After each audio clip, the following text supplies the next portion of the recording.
start na our discussion. Ano? Ma'am, Ah, ma'am, sorry to interrupt po.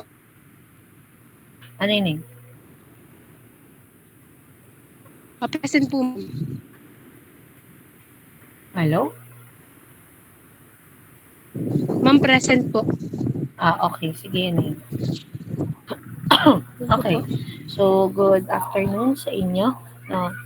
So, though we have the announcement of suspension of classes, but based on our, sa ating campus, we have to convert into online class, no? So, but then, sadya namang online class tayo for this week, no? So, we are going to continue our discussion. Okay? So, I believe last time we were done with discussion of chapter 3, which is the research problem, research objectives. Now we proceed with the discussion of the literature review. Okay, so allow me to share my screen. I hope you all have the module with you. No? Okay. Okay. So, as I said a while ago, we are done with the discussion of chapter 3. Now, wherein we discussed there um, about the research objectives or research problem.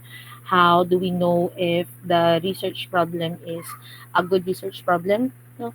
And how are we going to generate or formulate the research objectives?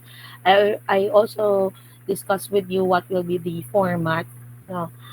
Basic format for a design and development research study. Okay? So I hope I you apply it when you make your research proposal. Okay?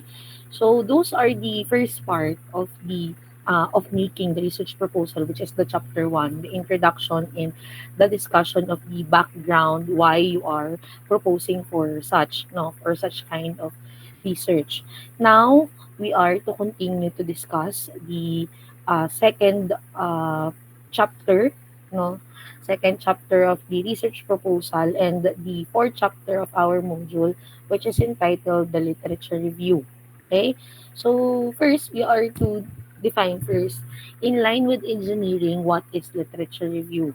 So this is involved in a comprehensive examination of existing research and publications relevant to a specific topic or research question.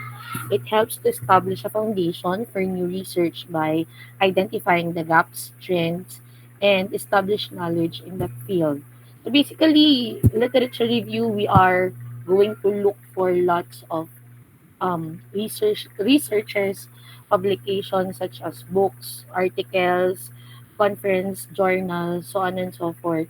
And those literatures, those researches, those publications will be reviewed comprehensively.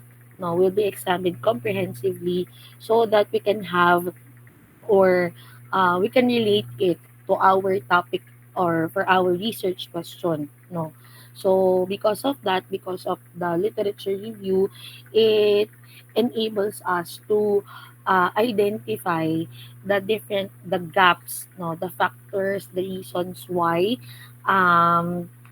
what are the possible options that we can do to have yung target natin na output compared to the current setup. No. So what is the purpose ba of literature review? Okay. So we have here four purposes, no, pagdating sa in conducting the literature review. Well, first, it is used to establish context. So basically, as we discussed or a review from the previous discussion, that after identifying the research problem, okay, after identifying the research problem, we have to conduct this literature review because having this, okay, so it provides information that may help us if continuing the study will be feasible, no, or possible. Okay, so it helps us on how we are going to make or how are we going to what are the steps in making the actual research. While also, one of the purpose of this literature review is for us to identify the gaps. Okay? So having the literature review, it highlights the different areas whether where yung further research po is needed. No? So we can see the discrepancies and differences of the existing setup to our target final output. No? And then also, one of the purpose of this literature review is it avoids duplication. Okay?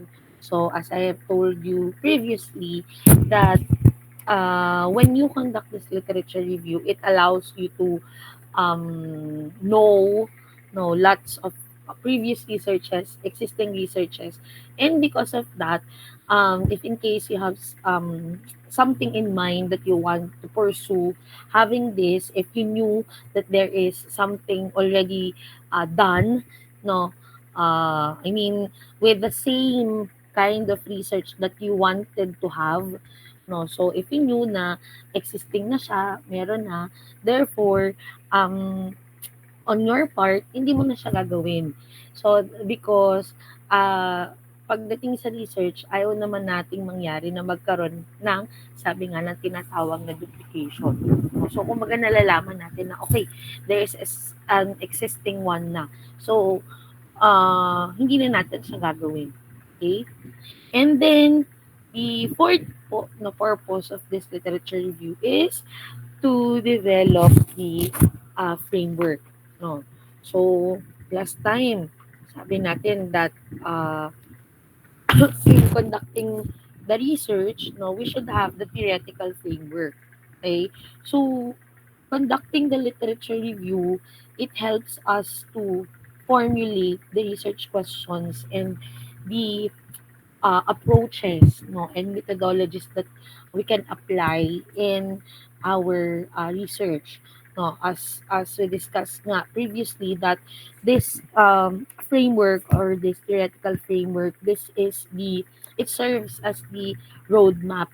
No, it serves as the roadmap for us to conduct the research. So having this, kumbaga, it supports no kung ano yung mga plan natin on what we want to do in the research process. And then, lastly, ang purpose po ng literature review is to support findings. Okay.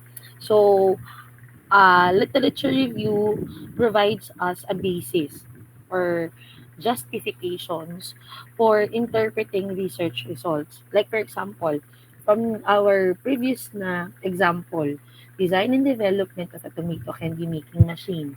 No? So, if in case we already fabricated the machine, we are conducting the testing, no, we already has the output, no, but we don't know yet if the output is really acceptable. If we read from literatures, from researches, existing researches that, for example, we can, no, according to a certain um, article with an author na si ganito, no, if it says na, okay, the moisture content of a candy ranges from 10 to 15%. No? So, having that info, having that basis, if you measured the moisture content of the tomato candy is around 12%, which is within the range na 10 to 15%, then we can say that the output is acceptable. No. So we use those information as our basis and justification, no, in making decision. Okay? In the research that we are conducting. Okay? So, part of the literature review is what we call the gap analysis. Okay? So, in gap analysis, we're in this part, okay, wherein the gap analysis is a methodical approach that is being used for us to compare the current state of an entity. So it can be in line with business, it can be with regards to process or system. Okay? So, we compare the current state to the desired future state. Okay? So, wherein ang goal natin is for us, well, first, to identify the gaps. And then, after identifying the gaps, we devise the different strategies to bridge them. Okay? So, in the context of research, so this gap analysis helps us to identify the different areas that have not been explored or those areas that needs to have further investigation. Okay? So, this is a valuable tool in research, particularly in engineering fields like in mechanical, petroleum, and automotive engineering. No, but, I mean, all engineering fields naman, this gap analysis very much helpful. No, so by the process of well, first identifying the gaps, no, and then from there the researchers now will find the suitable or process ways, no, um, to remove or kumbaga to fill in those gaps. Okay, and then maliban sa mag-fill in ng gaps is to add uh, a new body of knowledge that can be very much relevant and impactful to all the researchers and to anyone na who will or who can benefit on that specific research. So here on page 26, you can see there the a figure of the process of gap analysis wherein first, no, you are to identify. You are to identify first the current state, and then you identify at the end part the desired state. And then in between these two uh, states or status, no. So you are to enumerate the factors, no, or the reasons why there is a gap, bakit nagkaroon ng difference, no? And each and every factors that you are enumerated in this part, in between of these two states, then you are to generate po the action plan. What you are going to do, okay, again, to remove the discrepancies and differences of these two. Okay? So here are the steps in conducting the gap analysis. Okay? So let's start in step number one, wherein we are to determine the current status of the research field by, well, first conducting the literature review. Okay? So in the process of conducting the literature review, at the after that, we are to summarize the findings, the different methodologies and approaches that the previous researchers have done, and then we look for or we find or we make conclusions based on those relevant studies that we have reviewed. Okay? And then yung second step natin is after determining the current status, then we are going to establish naman the goals or yung aim, no, the objectives of your research. Okay? So we are to identify what you want to do, what you are expected, what are you expecting to your final output, to your target output. No, what will be your ideal scenario? No, and what do you think, what you visualize on the uh, topic that you are going to research, no? Kumbaga, there should be a comprehensive, yung term nga dito, there should be a comprehensive understanding of the topic that you want to research. Okay? So, again, after determining the current status, then yung target output naman, after that, we are going to compare, no? Compare the current status to desired future status, and then from there we identify the discrepancies, no, the unanswered questions, the areas wherein it lacks sufficient research and information. No, after comparison, We then evaluate it up to what is more important than the other. I mean, you are to rank. No, you are to rank the addressed gaps. No, after the comparison, you are to evaluate the importance, the impact of the identified gaps. And then from there, sabi nga natin, irarank natin siya. No, irarank natin siya. We try to prioritize what is more important, no, from the other. Okay? But then we have to also consider different factors sa pagpa-prioritize. So you have to check if is it relevant, no? Is it feasible? Is there a potential advanced knowledge, no, after you conduct the research? So, i-check natin siya. So, after that, after the evaluation and prioritizing those gaps that needs to be addressed first, no. So, then we are going to create a strategy, no. We are going to create the strategy to address yung most critical gaps. So, uh, to create the strategy, unang-una, we define first yung specific research question. Okay? After defining the specific research question as well as the different methodologies, we have to also check the resources that we have so that we will know if there is really a need, no, uh, uh, I mean, what resources are needed to fill in the gaps or to to achieve the target output. Okay? So, next naman, yung number 6 natin is after the creation ng strategy, then, ko-conduct na natin ng research according to plan. No? So, your number 5, that is when you are going to make a plan. No? So, after making the plan, then, we will uh, uh, conduct na the research as planned. No? Gagawin na natin yung research natin.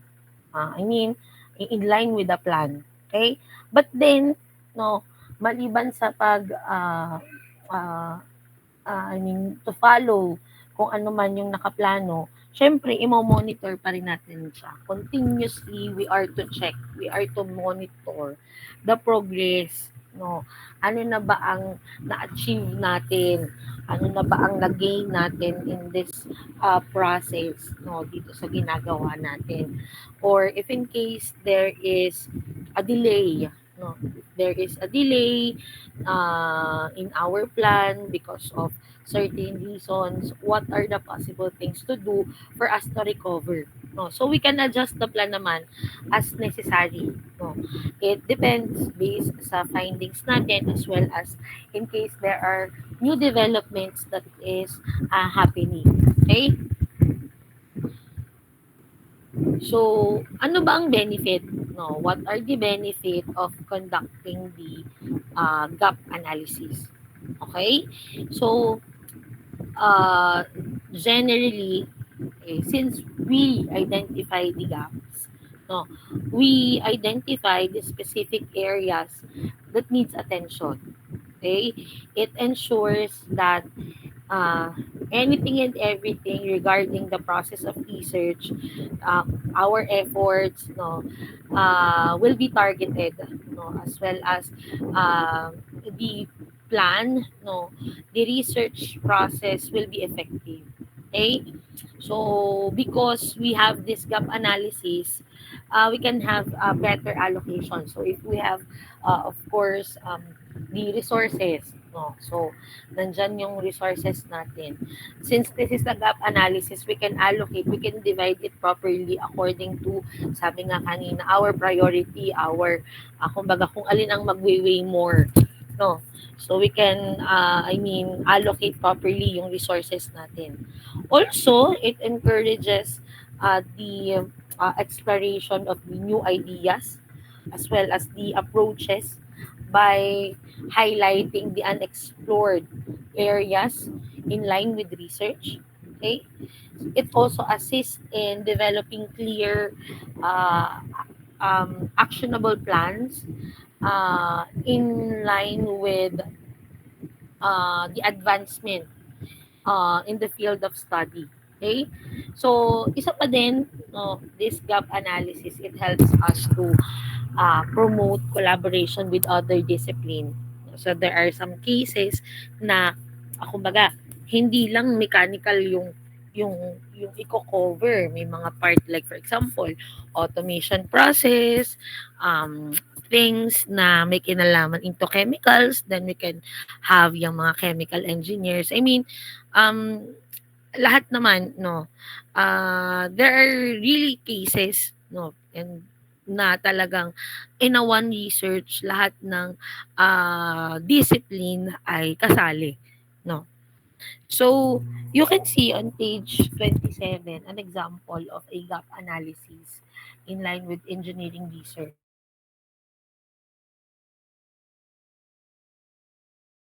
In hybrid electric vehicle or HEV technologies. Okay?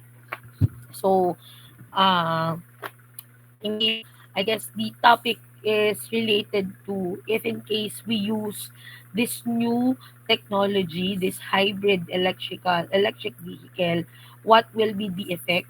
No, can we can we reach this period wherein we are using this kind of hybrid HEV technologies?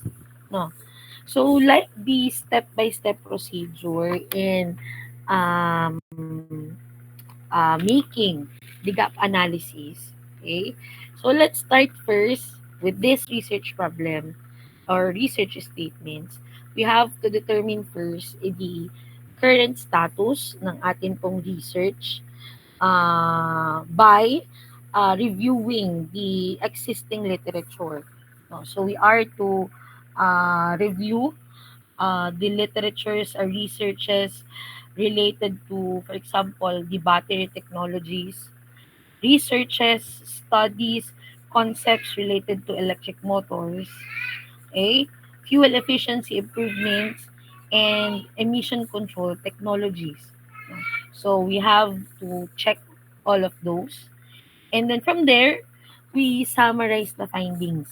We summarize the findings, okay, the methodologies, okay, and then we look for conclusion. No? So we have to look for findings wherein in line with this, yan, significant improvements pagdating sa battery natin.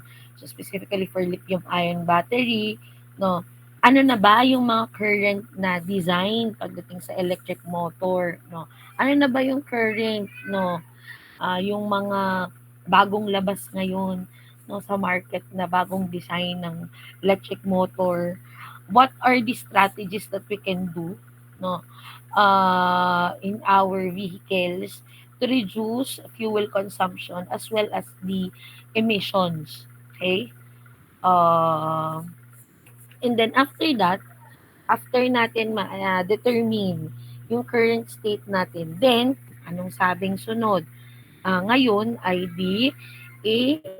i-establish naman natin ano ba ang gusto mong mangyari, no? Pagdating dito sa paggamit nitong hybrid electric vehicle technologies, no? So example dito 'yan. So dapat daw magkaroon ng comprehensive muna na understanding. Kailangan malinaw muna ano ba ang potential improvement natin in using this HEV technologies. No? And then, kapag naintindihan na natin siya, kapag we already understand the process, no? Yung concept of using these HEV technologies, then we are to identify na what are the most, since kanina I mean, nag-search tayo for the current state about the technologies of batteries, electric motors, so on and so forth. Then, we are to identify the most efficient, cost-effective, and sustainable technologies that is used widespread wherein pwede natin na kung saan pwede natin siyang ma-adapt, no? Pwede nating ma-adapt yung mga technologies na iyon, yung setup nila. No, para in the end, yung ma-develop natin na HEV technology, siya na yung maging most efficient, cost-effective, and sustainable technology. No? Kumbaga, i-check natin, identify natin yung mga yun kasi possible, we can adapt it We can apply it to the technology that we are making. And then, maliban pa sa dapat naiintindihan natin yung possible improvements, um, how are we going to make sure na if there is a possibility ng adoption, no, alin yung pinakamaganda sa lahat. And then, we should have yung detailed analysis of long-term impacts on the environmental sustainability and accountability and economic viability. So, of course, we are to develop a technology as much as possible. It will not harm the environment. At the same time, it should be economically viable that in the end, your ROI, your ROR, rate of return, rate of investment will be positive. No, I mean, in the end, you can receive something in return. No? So, hindi ka palugi. No? Hindi yun nga, sa palugi, sa pagastos ang ganap pagdating sa final output natin. Okay? So, next naman, as our process, no, identifying the current state, enumerating establishment of the target state, then we are to compare the current state to the desired future state, and we are to identify the gaps. No? We are to identify the discrepancies, what are the unanswered questions, what areas are we lacking, no, in line with the conduct of research. So, yan, include natin siya, enumerate. And with our example, here are the identified gaps or discrepancies. Number one, there is a lack of research in line with the integration of renewable energy sources with HEV charging infrastructure. No. Second is that there is insufficient data for the long-term performance and degradation of new battery technologies under real-world conditions. So basically, yung mga battery naman natin available sa market, before naman yan i-manufacture ng maramihan, no, before yan i-manufacture, tinetest naman yan. No, so, because of that, nalalaman natin na okay, no, it will take, kumbaga, mga halimbawa yung gulong, no, or yan, sige sabihin natin battery, no, it will take 2 to 3 years bago talaga siya mabusted na hindi na siya talaga mag-recharge na kailangan na talagang bumili, no. So that is based on the initial testing na hindi pa natin siya tinetest in actual, no. I mean, in a natural condition or real world condition, no. So having those data, I mean, since it is insufficient, it will be better if we conduct first the testing, no, para malaman natin what if, no. So based on dito sa battery na ito, 1 year lang siya. Then the other one, umabot naman siya ng 4 years. So lumagpas. Or meron naman na talagang nasa 2 to 5 years, 2 to 3 years talaga ang tinatagal ng battery. So we don't know, no. So that's why it is needed, no, na magkaroon tayo ng long-term performance, no, and checking ng mga bagong battery technology natin. And then, the next gap is there is a limited studies pagdating po naman sa consumer natin, no. How will they accept, no, and what will be their behavior after we adopt this advanced HEV technologies? What will happen? No, because some people, they tend to stick na lang to what is kumbaga currently available, no. Kumbaga, ito na available, let's use fuel, no. Yan na lang. No? So some consumers, they are not open with the idea of using new technology. So if this is the case, then we have to check first, no, if we are going to manufacture it na talagang maramihan, magpo-produce tayo ng marami, we should make sure there is really a need na talagang ma-check if gagamitin talaga siya ng mga tao. No? Talagang um, magiging open. Baka naman tayo manufacture, hindi naman bumili ang mga tao. Sayang naman. No? And then, last po, yan, is there is an incomplete analysis ng life cycle environmental impacts sa mga HEVs, no, compare doon sa mga traditional na vehicle. So basically, kaya lang naman nagkaroon ng ganito dahil nga, syempre, bago pa lang, no, bago pa lang itong HEV, maliban doon sa mga traditional na vehicles. So that was the gaps that were identified in line with this research topic. Okay, so after identifying the gaps, after comparing and then identifying the gaps and discrepancies, then we are to evaluate yung atin pong mga na-identify na gaps, no, according to its importance and its impact. No? So, um, ah, dun sa process ng pagpa-prioritize, hindi siya basta, okay, ito ang gusto ko, ito yung gusto ko. Hindi naman siya ganon. So, we are still have some considerations in choosing the thing that we are going to prioritize. No? So, some of the factors na kailangang i-check, well, first, if it is relevant, no? If it is feasible, and then lastly, if the study that we are going to conduct is or has an advanced a potential to have the advanced knowledge, no. And then ano pa yung sunod doon, ayan na. So unang-una diyan, integration of renewable energy and HEV charging infrastructure is critical for sustainable development, no. Next po diyan is long-term battery performance data is essential for assessing the viability and reliability of new technologies. And then next, in line with this is in line with the with the ones that we identified as gaps. No? So ito yung kumbaga ranking na nung apat na yon. So number 3 is consumer behavior studies are necessary to understand adoption barriers and enhance market penetration. And yung lastly na kumbaga priority, so yung life cycle of the environmental impact analysis, which is vital pagdating po sa comprehensive sustainability assessment natin. Okay? So yun na.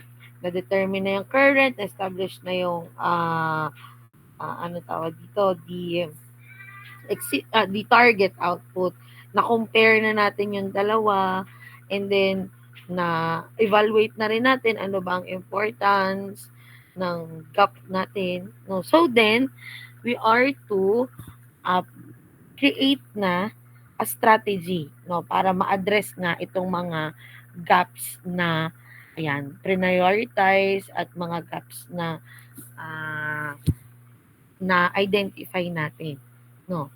So here is an example action plan in line with the information listed above in the table, no. So diyan po tayo, again, we are going to create a strategy para po ma-address natin yung mga critical po na gaps. We are to, well, first palagi we are to define the um research questions, and then yung methodologies, and then sabi nga yung mga resources natin. So, in line with the gaps, una daw dapat natin gagawin is to conduct interdisciplinary research combining yung engineering and yung renewable energy studies po natin para ma-explore natin lalo yung pong possible na integration solution. Number two is to um, conduct, to initiate this long-term field studies and data collection pagdating po sa mga bago nating battery and battery technologies wherein pinaprocess natin siya into various operating condition. No? So, katulad nga nung nabanggit ko, long-term field studies. So, dati, as our discussion, dalawa lang naman yan. It can be cross-sectional or it can be, anong tawag dito, longitudinal kind of research.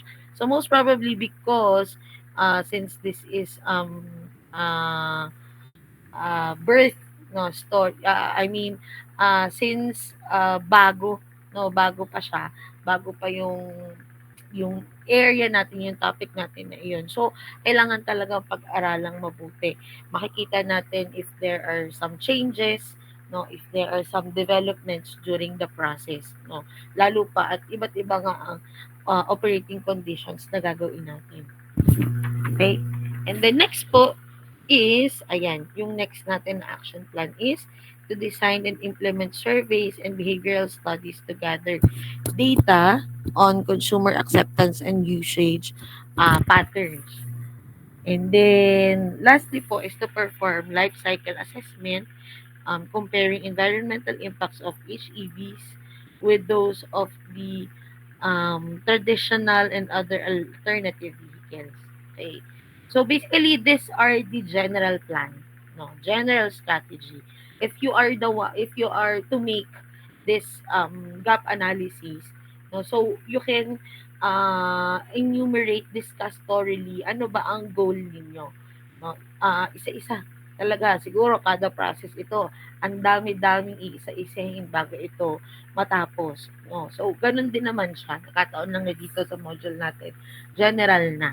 So, when you make this plan, make sure na mas specific pa compare dito, no? And then, after nating makagawa noong plan, no? So, ngayon, ID, i-implement na natin and imo-monitor. So, we are to implement yung researchers generated plan, no? So, hindi lang basta siya i-implement or gagawin, no? There is a need, lalo kung researcher tayo, na talagang continuously, no, every morning, ay di tayo ay nag-check, no, chine-check natin ano bang nangyari na, hanggang saan na ba ang naabot natin, no? Dapat ba up to this day, ano na yung naging result dapat ay malaki na ba ang naging kita natin because of that. So, i-check po natin yun. No? So, if in case na delay, then we have to adjust. No? And then, make a recovery plan. No? Para nga, on time, tayo ay sabay-sabay pa rin ah, I mean, makatapos dun sa ating research. Okay? So, here are the implement and monitor according to the sample na uh, research problem, no, dito sa ating module. So, una daw is we are going to first allocate yung resources natin better if we can collaborate with other industry partners or partner agencies. Okay? Para po magawa yung research natin. So, of course, lalo kung limited yung resources natin, it will be a lot better if we have partner agencies that we can help regarding the resources. No? Like, for example, the laboratories that can perform the experimentation. No? Yung partner agencies that can provide yung technology na itetest natin. Ano? So, ayun. And then, after that, we are to monitor the progress through regular reviews and adapt the research plan as new insights are gained. Okay? So, If I may, kumbaga, relate it when you are going to make the research proposal or even sa inyong project study, you are to make a Gantt chart, no? Developmental plan. Wherein, sabi nga, ito mga proposed action plan niya, yan ay naka-general, tapos ilalagay ninyo isa-isa, no? Isa-isa, what are your specific plans? And then yung abscissa natin, yung x-axis natin, nandiyan dyan po yung time natin, kailan mo dapat siya ay matatapos, hanggang kailan po matatapos itong research na ginagawa natin. So, when we started conducting the research, when yun nga, na-identify na lahat and all, kinokonduct na natin, ginagawa na natin, ini-implement na natin. So, we have to monitor. We have to monitor. Katulad nga nung nabanggit ko kanina, ay di i-check natin ano pa ba ang what are the deliverables na, tapos na ano ba ang kailangang gawa na, no? Ano ba yung medyo magtatagal, no? Para makita natin if we are on track based on plan, no? Or do we need to recover para um, matapos natin, if in case that is a special, kumbaga ay uh, um, a process pagdating sa conduct ng research natin, no? And then after po nun, pagka natapos na tayo, no? Basta natapos tayo ng ating research, palagi dapat i-publish po natin yung naging findings natin, no? It can be in a peer-reviewed journals, no? Pwede rin naman you present it on some of the conferences, no? Para ma-share natin yung knowledge and then for us to receive yung feedback. So sabi nga, diba, dapat researches is communicated properly. Either you can publish it, you can present, you make oral presentation, you make a report, no? Para your readers will be well aware na there is this kind of research, for them to not duplicate it, to learn new knowledge, no? To also, as you, as on your case, as the researcher, receiving such comments, critics, suggestion on your paper will help you grow and improve. No? Okay. So, again, the gap analysis, this is just one of the parts, no, in the process of conducting the literature review. Isang part pa lang siya. So medyo mahaba talaga ang proseso ng pagko-conduct ng literature review, no. So ang una po natin, no, ang una natin na proseso or yung workflow natin pagdating sa literature review is that yan, ang palagi nating ginagawa, dapat daw i-identify muna natin yung atin pong research question or yung ating research problem, no? So, ito naman ay diniscuss natin last time that research question and research problem should be clearly defined, no? And that we should ensure that it is very specific and there is a focus pagdating dun sa research na iyon. Okay? So,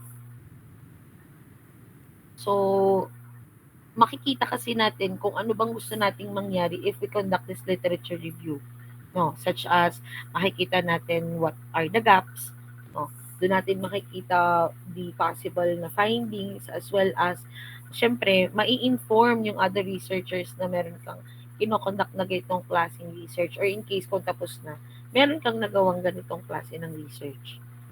And then next po is to conduct the preliminary search. So, paano ba tayo, paano ba natin gagawin itong pagko-conduct nitong preliminary search? So, una, you have to make a list. No, kailangan gumawa muna tayo ng list kung saan po nakalagay po dyan yung mga relevant keywords and phrases po na related sa atin pong research question. No, so, kumbaga naka-prepare na yan. Ito yung mga keywords, ito yung mga malalapit na words or phrases doon sa research question natin. So from then, we are going to search it using academic databases, no, even yung mga search engines na relevant dun sa field of study natin. So, pwede po tayo, pwedeng Google Scholar, pwedeng PubMed, pwedeng IEEE Explore or sa Scopus po. So, pwede tayong tanong diyan, pwede tayong mag-search.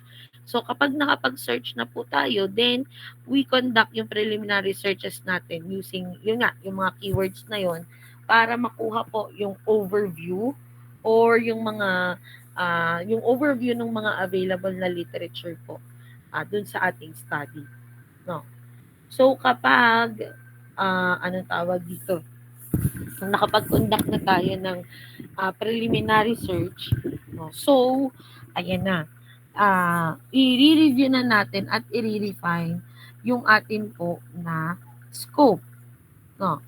So, we are going to assess yung relevance at yung study noon pong, yung relevance as well as yung quality ng mga yung nakuha natin na source, yung mga na-identify natin na source from the preliminary searching, no?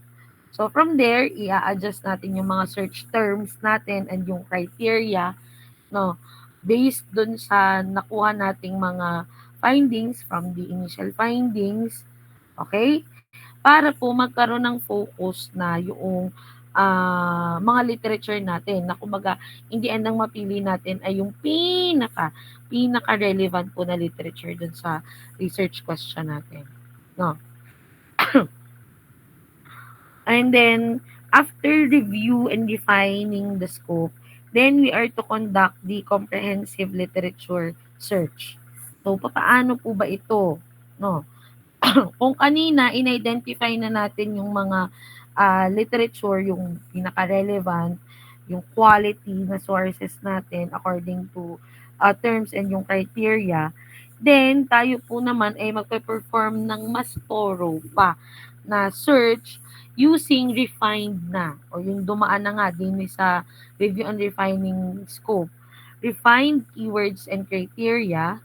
And it is important po na kapag tayo ay nag-conduct nito, no, kapag tayo ay nag-research with this using these refined keywords and criteria, make sure na ma-record natin lahat yung mga relevant na articles, books, or even resources. No, kailangan meron tayong documentation noon.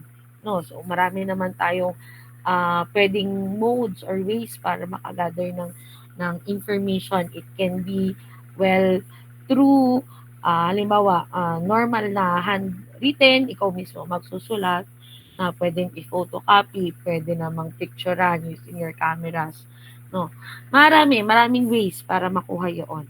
So, make sure lang, no, na kapag kinuha or magre-record kayo ng information from those sources, make sure na lagi po natin kukuhanin yung bibliographic details natin and yung abstract po natin. No, kasi, in the end, if you included it in your paper and you cite it, no, nagkaroon ka ng citation using that information sa inyong paper, sa inyong manuscript, then it should be included na either sa bibliography or sa ating reference list. So, sa paro-paroon, we are going to discuss ano ba yung difference ng dalawa. No. So, once na nakapag-conduct na tayo ng comprehensive na literature search, then we are going to screen and select yung pinaka-relevant po na story. Okay?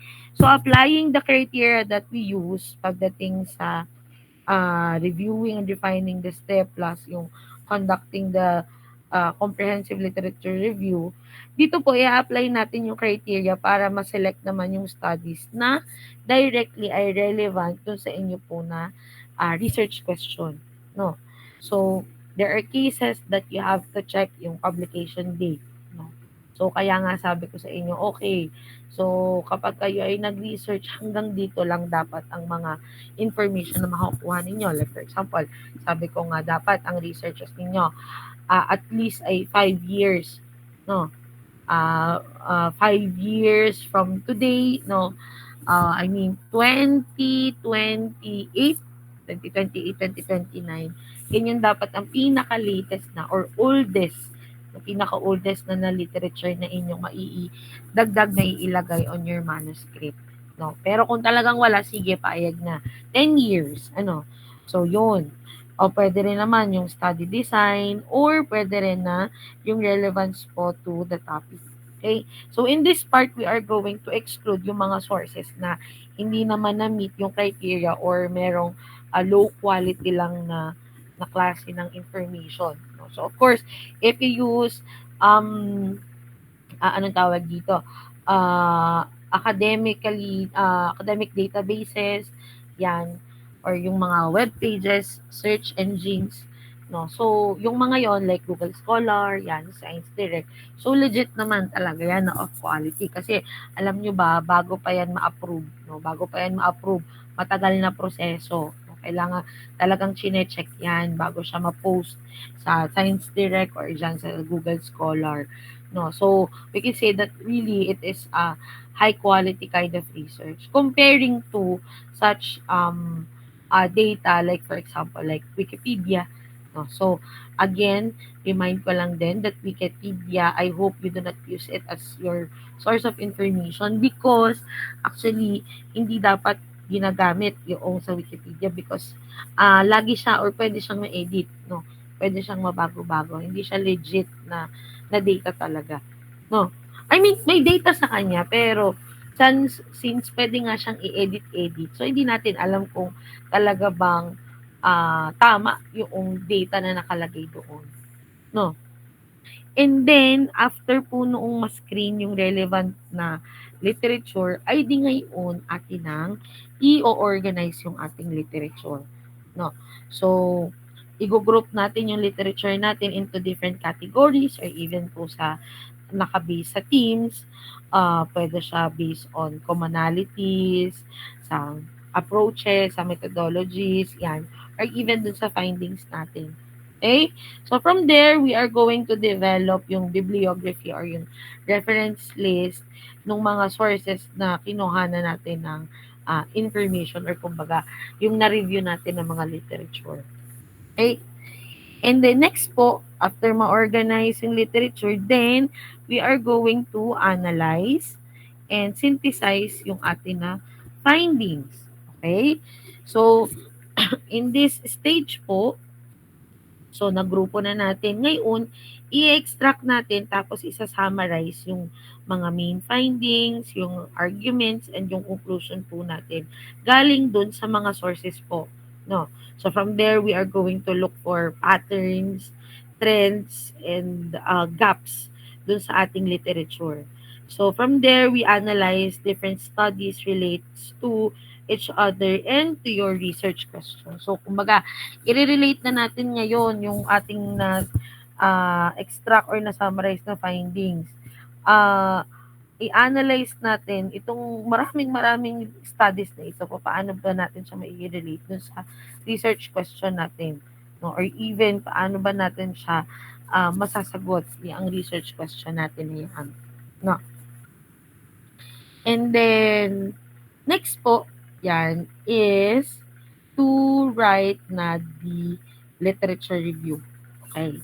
So, paano ba tayo magko-conduct nitong literature review? Okay. So, sabi nga, laging nagsisimula sa introduction ng research question or even ng problem as well as yung purpose ng ating review. From then, you are going to discuss yung literature po natin in a structured format. No, pwede siya na chronologically, thematically, or methodologically. No, so akin, lalo sa research studies, if you're going to ask me, no, so I prefer na yung presentation ko will be chronological. No, ibig sabihin ay from latest to oldest. So, para makita natin, ano ba yung pinakabago na naging source of information nito? Ano ba yung pinakaluma? No? So, from there, we compare and then we contrast findings. We highlight the significant studies at yung ating significance ng studies and how are we going to address the gaps. Okay? So, from then, isa-summarize natin yung mga main insights, We are going to identify yung mga gaps or yung inconsistencies, yung discrepancies, and then isasuggest natin yung naging summary noon uh, for future research. No? And then, next is, ayan na, we are going to review, revise, and finalize the literature review. Okay? So, so in the process of reviewing and revising it, so you have to make sure na yung literature review po natin ay na-review ng inyong peers, yan, ng inyong mga kagrupo, mga kasamahan, even ng mga ibang grupo, plus yung inyo pong mentors para kayo ay makareceive ng feedback. No? So, katulad nung sa defense natin, no? If you are going to defense na yung sa RM natin, so I will be giving you some comments and suggestion for you to improve no your manuscript, your paper. And then kung halimbawa lalo especially pag pagdating sa project 1, project study 2, hangga't hindi approve ang inyong manuscript because you do not revise based on what they have commented, so hindi talaga siya magpo-push through. Hindi siya maa-approvean, di kayo makaka-enroll ng thesis 2, di kayo makaka-enroll ng compre. No? So, if in case na merong feedback, make necessary revisions based on the feedback and ensure clarity, coherence, and kumbaga, following the academic standards po, yung gagawin natin na clarity, no? Or feedback regarding that topic. Okay? And then, pagkatapos po nating ma-revise, ma-review, tas ma-revise, tas ma-finalize, ay di ayan. Okay, on the finalization process, so dapat nating ma-ensure na yung literature review po natin ay well organized, no? So, lahat po ng mga sources ninyo dapat ay properly cited kung sino man yung source ninyo, and then yung formatting dapat po ay according dun sa required style sa atin pong department. So, yung referencing style you can use as for example, pwede na EPA, M&A, pwede rin naman na engineering data analysis. No? And the next po is for you to submit your literature review as part of the research paper, thesis, or dissertation, or as a standalone review article, if possible. So again, your researches should be properly communicated, no? Para, anong tawag dito? Again, marami pong tao ang matuto sa inyo. At the same time, maraming tao ang makapag-comment. Mas mai-improve pa ang mai-improve pa kayo as a person na kinuha nila as guest speaker, na pwede nyo namang idagdag on your daily lives. So, medyo mahaba-haba yung proseso pagdating sa pagkakonduct ng literature review. Okay? So, on page 32, there is the, anong tawag dito? Some tips that you can do no, to help you perform an effective na literature review. So, some of these ay anong tawag dito? Some of these ay dinaanan naman, but we are to reiterate, no, kung paano ba magkakaroon ng effective na literature review. Okay? So, number 1 po is, kailangan, again, clearly define yung ating pong research question or yung ating research problem na i-investigate. Okay? Since kapag ka-identify dito, mas madali na sa ating mag-focus dun sa ating literature review. Okay? And then next po is kapag na-identify na-clarify na kung ano yung research question, research ano natin, then magde-decide na tayo ano ba yung mga possible na yung boundaries po nung i-conduct natin na review. Include natin yung time frame, even the geographical location, and yung specific aspect po na kino-cover nung ating topic. Okay? And then yung third po, tulad ng nabanggit kanina, you have to utilize various academic databases. Pwede dyan ang Google Scholar, IEEE Explore, Science Direct, PubMed, JSTOR. So, make sure, no? So, maliban dito sa mga databases na ito, dito sa mga search engines na yan, no, ay huwag kakalimutan, no, na meron pa rin naman tayong pwedeng makuha ng information, no, like books, no, in the libraries, yung mga conference papers, and even yung mga reputable na websites po. No. And then next is, ayan, we use combination ng relevant keywords and phrases para ma-ensure natin that na magiging thorough yung research natin. So if in case nakakonti ang information na makuha with the words, initial words na ginamit ninyo, you can use synonyms. No? Kumbaga yung same ng definition din noong term na sinesearch ninyo or even yung mga related terms natin. And then, next po is the snowball technique. Okay? So, for snowball technique, ang proseso nito is, well, first, you check for one of your references. And then, habang nag-check ka nun, meron kang nakikita na citation. No, hinanap mo ngayon. No, so, nakita mo na, okay, ito pwede mo rin siyang gamitin source of information. No, tapos may nakita ka pa ulit, pwede pa ulit. No? So, ano bang ibig sabihin noon? Parang, yung sources mo ng information from one reference, dahil maraming kinuhanan na info, maraming references yung reference mo. So, nadagdagan siya ng nadagdagan. Dumami ng dumami ang pwede mong masilip at makita if that is really related on your topic. No. So, anong tawag dito? For example,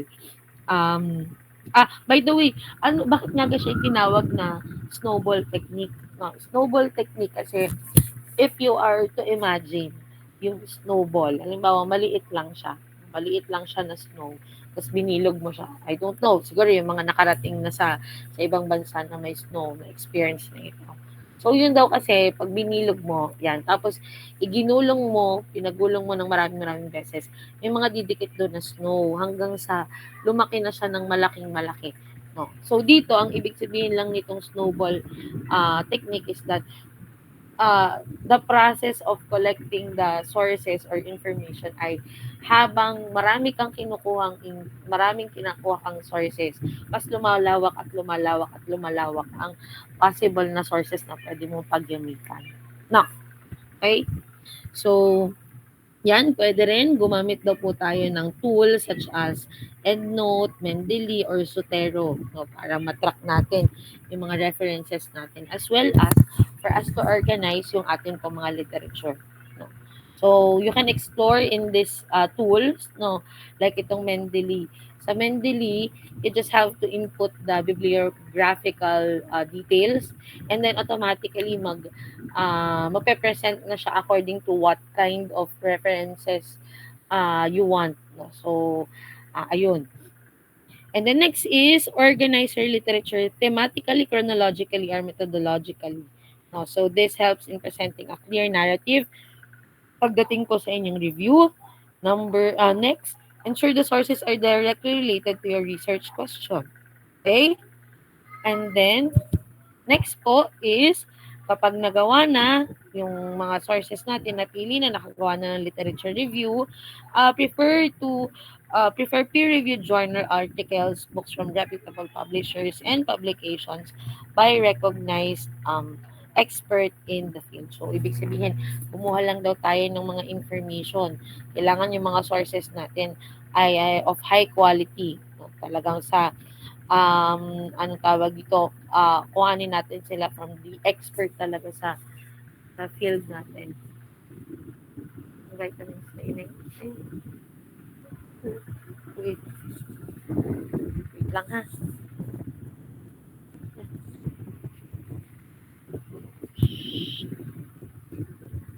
Okay? So, next naman is ito pong nasa na. Yeah. So, you are to evaluate yung methodology, yung data and conclusion po ng studies natin para ma-determine natin yung validity and reliability po ng inyong result. So you have to make sure na talagang yung mga pagbabasihan ninyo, yung mga basis na gagamitin ninyo, yung justification na i-apply ninyo kapag kayo nag-conduct na ng research para kayo makapag-judge, make sure na yung mga data rin naman na yun ay nakuha in a methodical, in a systematic way, no, pagdating sa pagkuha ng information, no. Para talagang masabi natin na okay, valid and reliable itong ginagamit ko, no. And then for each source, summarize the main arguments, findings, and methodologies. So take note any gaps in the literature that your research could address. So you have to make sure na ilista lahat ano ba ang mga possible na gaps na pwede nating mai-improve para lumapit tayo dun sa kumbaga sa tingin nating makatotohanan na target output, no. And then compare and contrast different studies, noting agreements, contradictions, and debates in the field. No, so you are also it is also your option to look for common themes, patterns, and trends across the literature. No.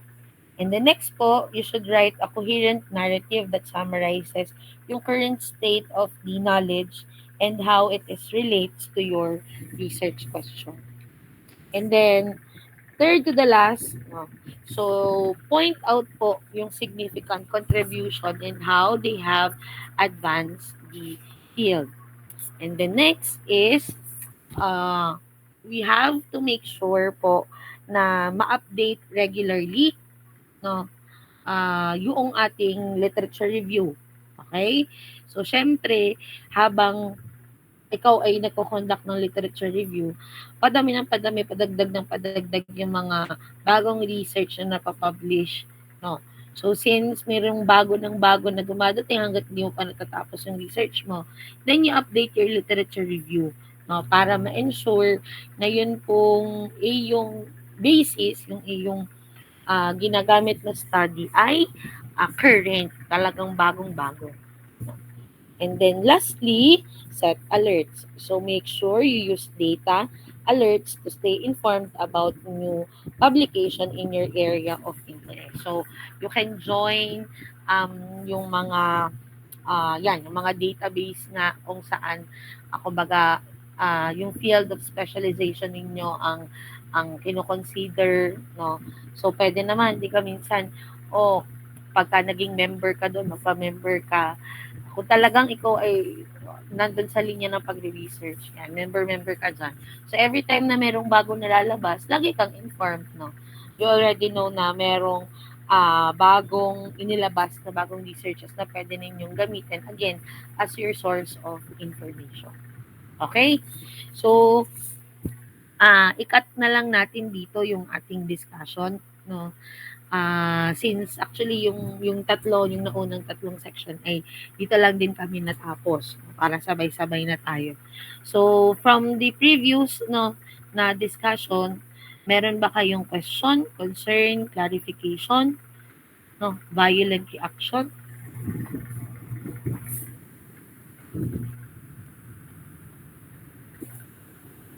Wala naman. No, wala po. Wait lang. I will be checking ang ating. Okay? No. So up until this time, ay wala pa ring naka-post sa ating anong tawag dito sa ating stream, sa ating classroom na mga topics, no. But merong iba na nag-submit naman ng hard copy, no. Actually na-check ko na siya, nasa ah, faculty room nga lang, no. Kasi ngayon ay work from home.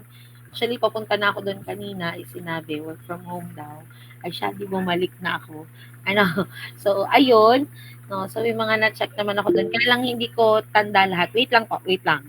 No, so, hindi ko lang tanda lahat ng mga topic kung sino-sino talaga yung nag-submit. But, generally, for those who submitted their topic, ay anong tawag dito, parang ang comment ko is to propose again new topic, No? So, kung kayo ay nakapag-submit sa akin ng hard copy last Friday, no, or even nung Thursday, kung meron man, ay I think you have to look for another topic na pwede pa ninyong i-propose. Ano? So, yun, Alvin. Ma'am, ma'am, excuse po. Sa G-Class ga din po isasend ang mga title po? Hindi ka sinabi ko na gagawa ka ng Google Sheet. Po. Google Sheet. Tapos nakalagay doon yung groupings. Diga? Ari anak, ipapasilip ko sa iyo kung anong ginawa ng ibang section.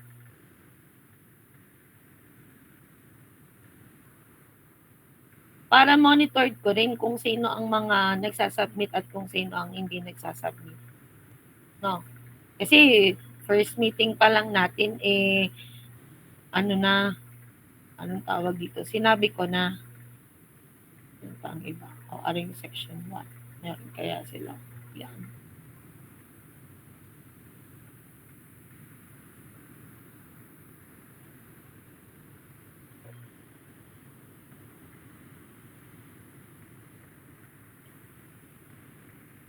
Meron silang ganyan.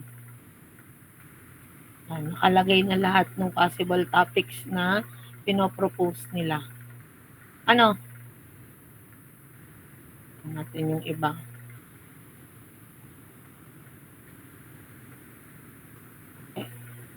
Sige po ma'am, copy po. Meron naman po kaming links po per group. Tapos may mga nakapaglagay na din po ata ng link ng kanilang mga titles po. Utoy, Hindi pa lang gawan mo ng Google Sheet para centralize ang ating Apo.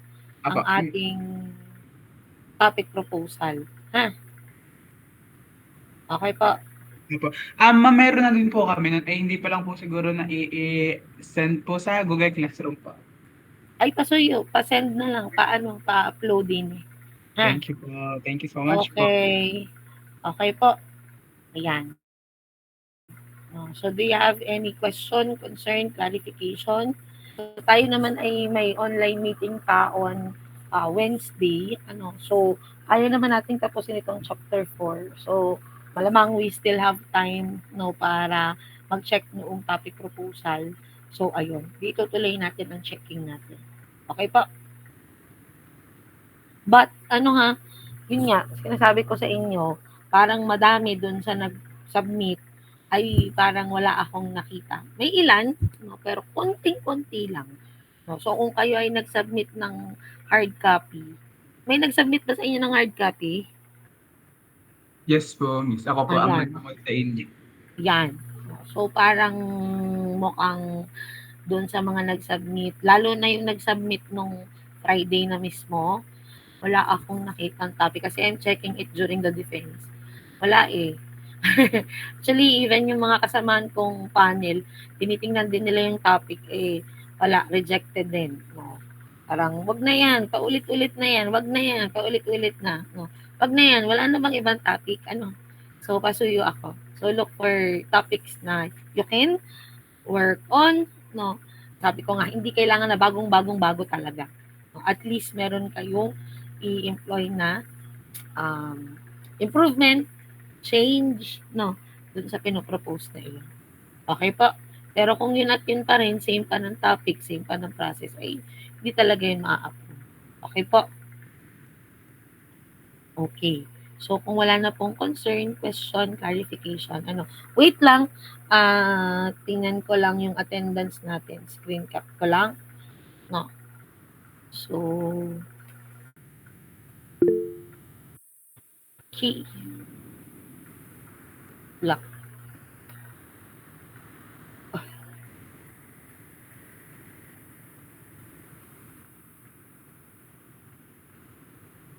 Okay po. No. So, kung wala nang concern, meron pa ba? Grace. Alam na, kalinasan po. Okay, ma'am. Okay po, sige. Okay. So, may concern pa ba? Question, clarification, violent reaction? No. So, kung wala na po, again, thank you. No. Thank you for attending kahit medyo maulan. Actually, madilim na naman ngayon. No? No? So malamang mamayang gabi ito uulan ng malakas. No? So again, thank you for your attendance. Talagang tayo ay laging ginugulat. No?